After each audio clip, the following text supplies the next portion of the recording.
Hey, it's your buddy Peace and Harmony with you here today.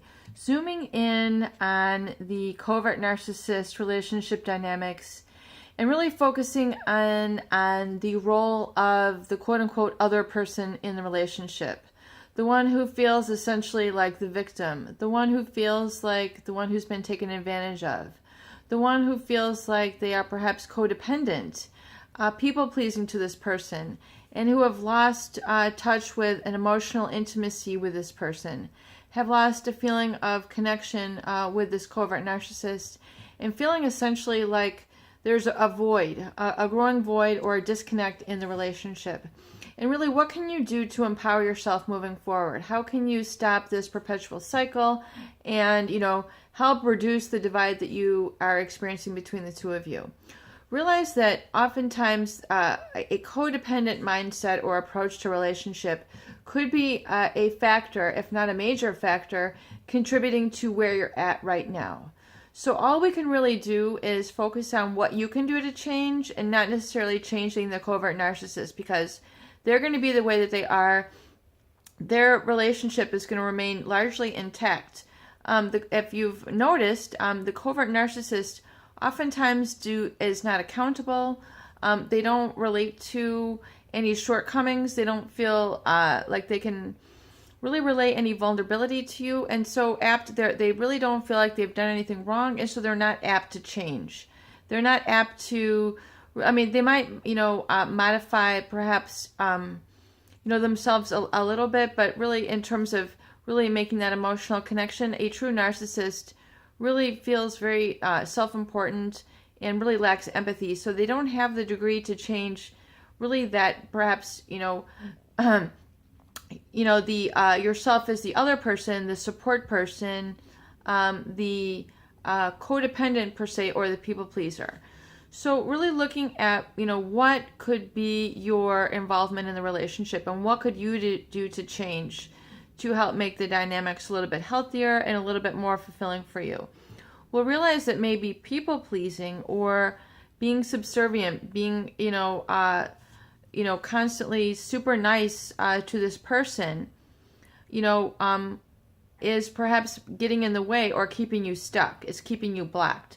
So oftentimes the codependent, the supply person, the one who's kind of being exploited here, is being exploited for those very qualities of being too nice, of being too much a caregiver, of being too giving.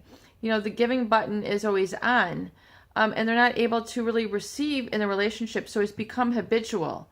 It's become automatic for them to not receive in the relationship. So the relationship maybe, it started very close and very oceanic and really, a beautiful experience, but now, as time has gone on and the relationship has matured, you're feeling like a little bit like squashed over, run over, used up. And oftentimes people experience a true fatigue and a depression and anxiety from being misrepresented or underrepresented and not heard in the relationship.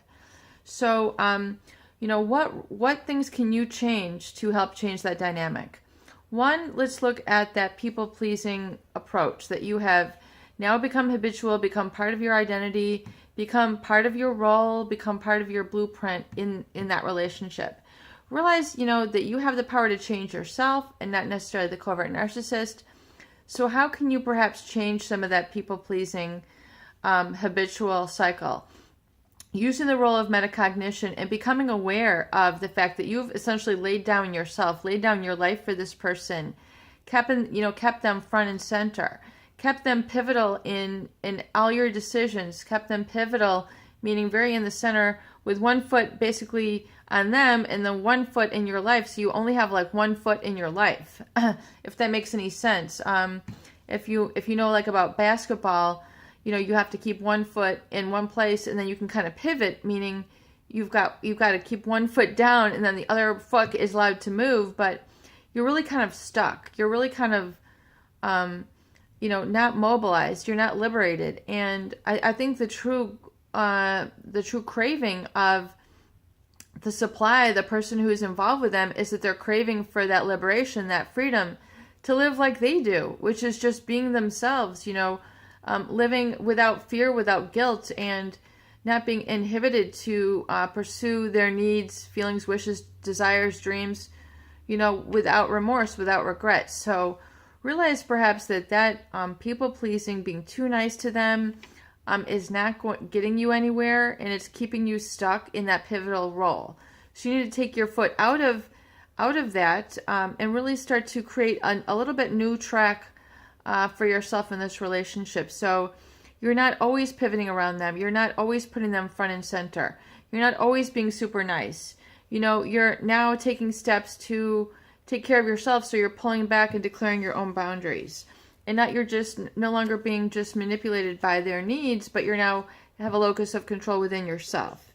And realize that sometimes, being nice, being overly nice, being people pleasing can be for the codependent a cover up for them from their childhood experiences, their shame-based experiences. So feeling if they were shame-based, as we've described here, meaning that they didn't get, kind of that proper parenting, they didn't get acknowledged, they didn't get mirrored, they didn't, get sort of that attention that they needed and develop those healthy boundaries early on in their life, so they're kind of stuck there.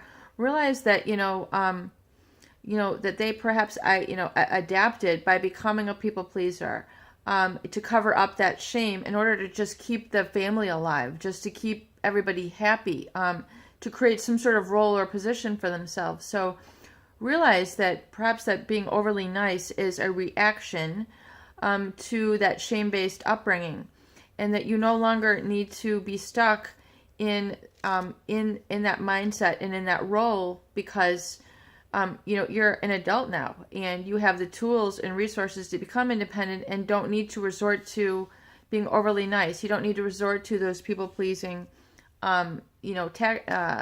tendencies for emotional, intimacy, that you can have a little bit more power coming to you and giving yourself the ability to receive and not just give. It's very important to make that transition little by little. Because then when you're able to do that, you need to be able to open up emotionally and be vulnerable and, be able to be in a position where you can have that give and take of honest feedback and not just shutting your own self down for, what you really need, but like opening up and having a place, have it be okay for you to open up, because if you always silence yourself, your needs are never being addressed. So they just get further and further buried. So, you need to be in a situation where you can have the honest feedback and honest give and take and not feel ashamed, guilty, or fearful of that experience. And realize, that,